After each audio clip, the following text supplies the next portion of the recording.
Abordons maintenant le dernier point, c'est-à-dire celui de l'accès du patient à ses données et à la gestion de ces données. L'outil pour le patient pour accéder est bien sûr le site rswe.be. Mais avant de pouvoir accéder, il faut bien sûr que le patient ait donné son consentement. Alors, le consentement peut se donner directement par le patient lui-même à condition qu'il soit équipé d'un lecteur de carte d'identité et connaisse le code PIN de sa carte d'identité.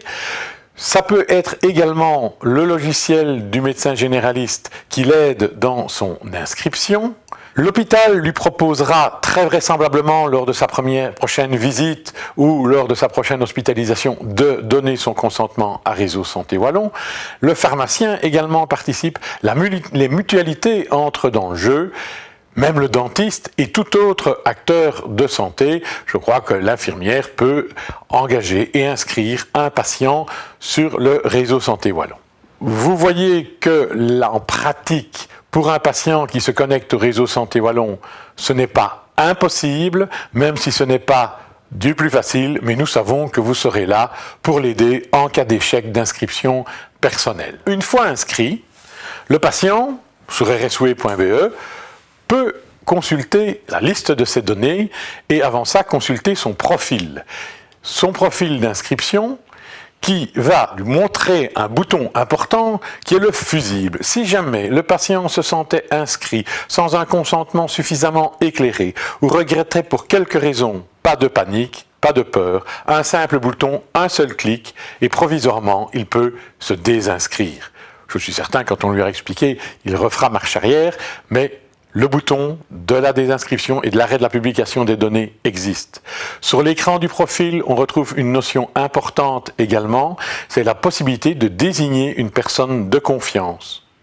Important pour les personnes âgées, ceci sécurise de savoir que quelqu'un est reconnu comme personne de confiance et que les acteurs de soins seront informés de l'existence de cette personne de confiance. Voilà pour le profil. Les données maintenant. Dans les données, il y a la gestion des accès. Le patient peut, d'abord clairement visualiser quels sont les acteurs de santé qui ont un lien thérapeutique avec lui et son dossier. Il peut également ajouter des exclusions. Il pourrait refuser l'accès à tel et tel prestataire de soins. Il reverra toujours clairement la distinction entre ceux qui ont accès et ceux qui n'ont pas accès. Les écrans sont très facilement accessibles. Dans la pratique quotidienne, la mise à jour des accès se fait. On peut voir quel prestataire de soins a accédé à l'ensemble du dossier. On pourrait voir même cette notion d'accès document par document. Donc une granularité fine dans les accès. Si on en vient à la liste des documents proprement dit, le patient voit bien les documents, peut les identifier par l'auteur, le responsable de la production, l'endroit de la production et bien sûr la date.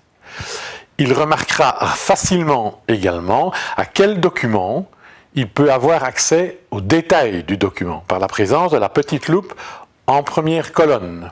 C'est aussi l'occasion de vous dire que il est relativement simple de paramétrer l'accès de tel ou tel document au patient.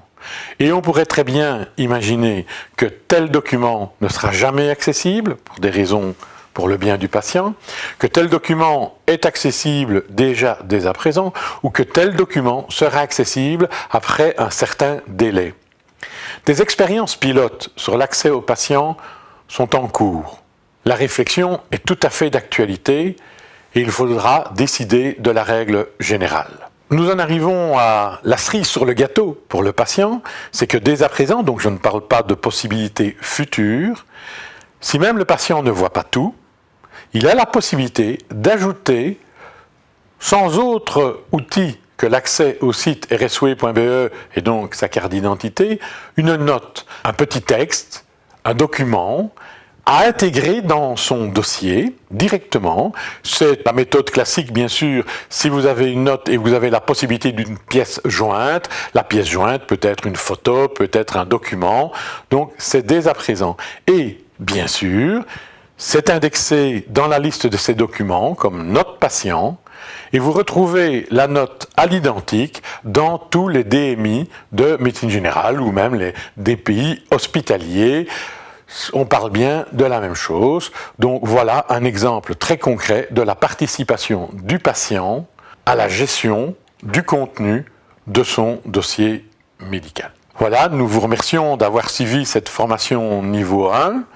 N'oubliez pas que vous pouvez obtenir de l'aide, obtenir beaucoup de choses sur le site www.isantewallonie.be.